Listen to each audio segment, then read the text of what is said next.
Assalamualaikum warahmatullahi wabarakatuh. Baiklah, di sini saya akan menjelaskan mengenai Turing Machine atau TM. Sebelumnya, perkenalkan nama saya Okta Thoiba, NPM 1917051023 dari kelas A. Mesin Turing itu bukan merupakan mesin. Ini adalah model matematika yang dirumuskan oleh ahli matematika Inggris yang bernama Alan Turing pada tahun 1936. Mesin Turing merupakan model yang sangat sederhana dari sebuah komputer, namun memiliki kemampuan komputasi lengkap, komputer tujuan umum. Mesin Turing dirancang mengatasi kelemahan FSA dan PDA. Caranya, dengan mempresentasikan logika kerja mesin tidak menggunakan stek sebagaimana representasi dalam PDA, tetapi menggunakan representasi pita yang dapat dibaca dan ditulisi. Kemudian, mesin Turing diwakili oleh sebuah pita panjang tak terhingga. Pada pita dapat ditulis atau dibacakan sebuah simbol. Setelah pita ditulisi, maka simbol pada pita kemudian akan berubah menjadi simbol yang baru saja dituliskan. Ini merupakan ilustrasi dari mesin Turing. Di sebelah sini itu kalimat terdapat tak hingga simbol hampa. Untuk hit itu membaca dan menulis si sel pita mesin Turing bisa bergerak ke kiri atau ke kanan. Kemudian FSC atau Finite State Control itu merupakan otak dari Turing Machine yang diimplementasikan dari algoritma pengenalan kalimat. Nah, ini gambaran dari ilustrasi mesin Turing. Kemudian ilustrasi mesin Turing sebagai sebuah graf berarah, sebagaimana graf Turing Machine terdiri dari beberapa node dan beberapa edge. Dari satu node, mungkin terdapat satu atau lebih edge yang menuju node lainnya atau dirinya sendiri. Sebuah node menyatakan sebuah stata atau state. Dua stata penting adalah stata awal dan stata penerima. State awal yaitu start dan state penerima yaitu health. Sesaat sebelum proses pengenalan sebuah kalimat, mesin Turing berada pada state start. Jika kalimat tersebut dikenali, maka setelah selesai membaca kalimat tersebut, mesin Turing akan berhenti pada state halt ini atau state H. Kemudian mesin Turing dinyatakan dalam 7 tupel, yaitu dimisalin M sama dengan 7 tupelnya ini. Q, sigma, gamma, kemudian simbol ini S, F, B, di mana Q ini merupakan himpunan state, kemudian ini merupakan sigma atau simbol input, kemudian ini adalah gamma atau simbol pada pita, kemudian ada delta atau fungsi transisi, yang selanjutnya ada S yaitu state awal, F yang merupakan himpunan akhir, dan B yang merupakan simbol kosong atau blank. Kita langsung ke contoh saja, misalkan Q itu adalah Q1 dan Q2. Kemudian sigmanya AB, gammanya AB dan variabel B. F itu Q2, S itu Q1. Fungsi transisinya itu adalah delta Q1A sama dengan Q1AR.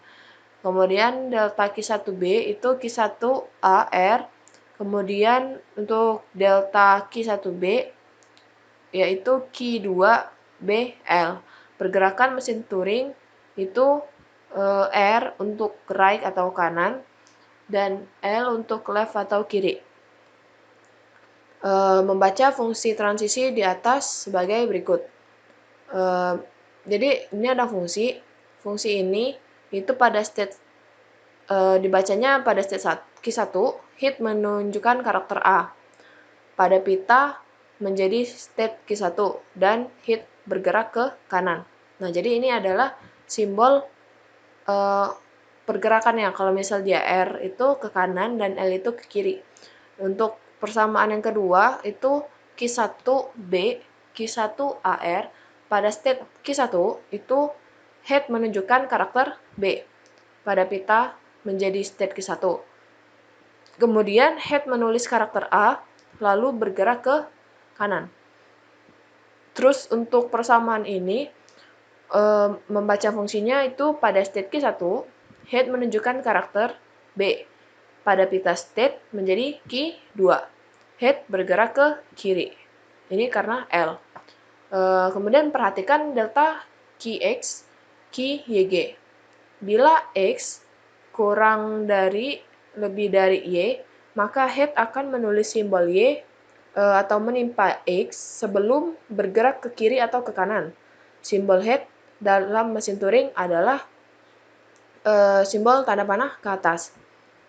Kemudian gerakan mesin Turing. Gerakan mesin Turing diwakili oleh fungsi transisi, yaitu delta key 1A, key JBX, merupakan mesin kedudukan key 1 membaca simbol masukan A. Kemudian untuk gerakan, mesin berubah dari status key J menulis B dan posisi baca atau tulis bergerak X. Nah, di mana X ini berupa R atau L, berupa gerakan ke kanan atau ke kiri. Untuk gerakan fungsi transisi Q1A, Q3BR, itu artinya kita gambarin dulu begini untuk mempermudah A, B, B. Ini A ini posisi baca tulis, posisi bacanya, di mana kedudukan itu adalah Q1.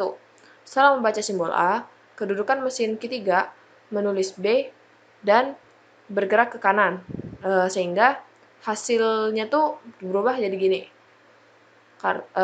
A ini berubah jadi B. Dan posisi baca tulis itu berada di B nomor 2 ini, dan kedudukan barunya berada di Q3. Ini. Kita lanjutkan untuk contoh lagi, dimiliki mesin Turing dengan definisi tupelnya sebagai berikut, yaitu key, sigma, gamma, S, F, simbol berikut, dan delta. Di mana key itu adalah Q1, Q2, sigma itu AB, gamma itu AB, dan simbol ini seperti P terbalik. Kemudian S itu Q1, F Q2, di mana delta Q1A itu Q1AR bergerak dari kanan. Kemudian Q1B itu Q1A kanan juga. Q1B simbol ini, Q2 simbol ini itu kiri. Jadi jika diinputkan string ABBBA, maka gerakan mesin Turing akan menjadi seperti apa? Nah, kita bahas di slide berikutnya. Nah, di sini gerakan mesin Turing dengan inputan ABBBA yang ditanya-tanyakan. Kita gambarin dulu untuk yang pertama. Kan dia kita urutin sesuai dengan inputan stringnya.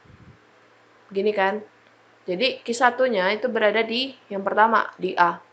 Kemudian yang di kedua itu dia berubah. Ini bukan jadi yang pertama lagi, bukan jadi Q1 lagi, tapi yang ini menjadi Q1, yang B. Kemudian berubah lagi. Dia yang Q1 itu berada pada B. Nah, yang B ini itu berubah jadi A. Dan yang Q1-nya itu berubah ke B selanjutnya. Kemudian untuk selanjutnya itu A kapital A variabel, A, BA, di mana B selanjutnya itu merupakan B1-nya, Q1-nya. Lanjut, untuk yang ini, karena dia setelah dipindahkan itu menjadi A semua, yang ini menjadi Q1. Setelah selesai, kan semuanya udah A.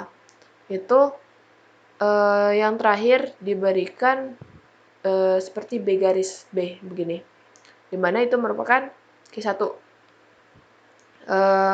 Jadi dari gambar-gambar ini itu dapat dinyatakan bahwa mesin Turing tersebut apabila diumpamakan sederetan simbol A atau simbol B dengan jumlah 0 atau lebih akan mengantarkan pada kedudukan final Q2.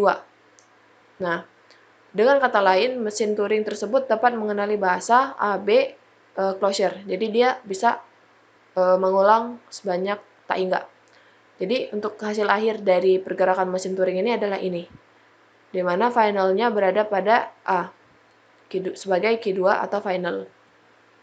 Mungkin itu saja penjelasan mengenai materi kali ini. Maaf bila ada salah kata maupun ucapan. Saya akhiri. Wassalamualaikum warahmatullahi wabarakatuh.